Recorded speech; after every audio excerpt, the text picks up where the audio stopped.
দেশে ডেঙ্গুর নতুন হটস্পট হিসেবে চিহ্নিত করা হয়েছে উপকূলীয় জেলা বরগুনা। দেশের মোট আক্রান্তের প্রায় 40% ডেঙ্গু রোগী বরগুনায়।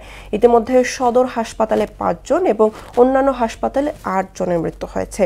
প্রতিদিনই ডেঙ্গু রোগী ভর্তি হয় সামাল দিতে বেগ পেতে হচ্ছে হাসপাতাল কর্তৃপক্ষের। আর কারণ নির্ণয়ে ইতিমধ্যে কাজ শুরু করেছে IEDCR। গোলাম হায়দার স্বপনের তথ্য চিত্রে ডেস্ক রিপোর্ট। উপকূলীয় জেলা বরগুনায় বাড়ছে ডেঙ্গু রোগীর সংখ্যা। ইতোমধ্যে বরগুনা হাসপাতালে 5 জনের মৃত্যুর রেকর্ড করা হয়েছে। ভর্তি আছে 215 জন রোগী। প্রতিদিনই নতুন রোগী ভর্তি হওয়ায় তাতে উদ্বেগ বেড়েছে সাধারণ মানুষের মধ্যে।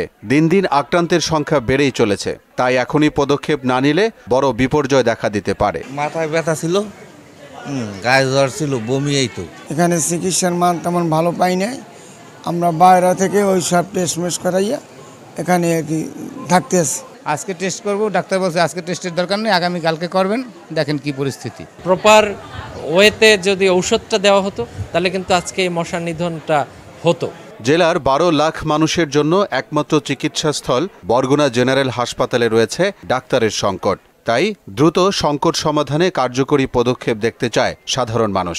ডেঙ্গু টেস্ট করার জন্য যে পর্যাপ্ত টেস্টের ব্যবস্থা থাকা দরকার সেটা কিছুই নাই। এখানে সিবিসিও নাই, ডেঙ্গু টেস্টের কিটও নাই। খালি রুমগুলো আছে, সেই রুমগুলোয় বেড দিয়ে এই নিচের রোগীগুলো সেই বেডে রাখা হোক। আমাদের পর্যাপ্ত পরিমাণ ডিউটির চাপ আছে, এরকম কারণ ডে অফ এগুলো আমাদের উঠাই দিয়েছে। বরগুনায় ডেঙ্গু সংক্রমণ বৃদ্ধির কারণ নির্ণয় করতে রোগ তত্ত্ব, রোগ নিয়ন্ত্রণ ও গবেষণা ইনস্টিটিউট IEDCR এর একটি টিম ইতোমধ্যে কাজ শুরু করেছে। হাসপাতাল কর্তৃপক্ষ বলছেন ডেঙ্গু রোগীর সংখ্যা বৃদ্ধি পাওয়ায় সামাল দিতে বেগ পেতে হচ্ছে। করোনা মহামারী মোকাবেলায় এরই মধ্যে কিছু উদ্যোগের কথাও জানান এই কর্মকর্তা। কোথায় কোথায় এগুলা জমা হচ্ছে আমরা এগুলা ইনভেস্টিগেশন করতে এসেছি, মূলত যে অন্য জায়গার চেয়ে বরগুনায় কেন ডেঙ্গুটা প্রকোপটা বেশি। ফুলদানিতে কিংবা আমার টায়ারের মধ্যে কিংবা আমি যে পানি খাওয়ার জন্য জমা করছি বৃষ্টির পানি, সেই পানিগুলোতে এই ধরনের কিছু আছে কিনা সেটা আমরা সতর্ক থাকি এবং সেই পানিগুলো নিরাপদ রাখা এবং সেই পানিটাতে যেন মশার বিস্তার লাভ না করে সেটার জন্য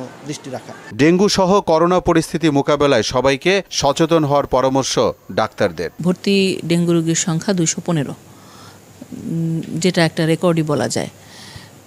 আর টোটাল পেশেন্ট ভর্তি আছে 450-র মতো। করোনার জন্য আলাদা করে ডেডিকেটেড রুম রেডি করেছি। আর টেস্ট বা শনাক্তকরণ যে কিট, সেটাও আমাদের কাছে এসে পৌঁছেছে। মোহাম্মদ ওয়ালিউল্লাহ, মোহনা সংবাদ।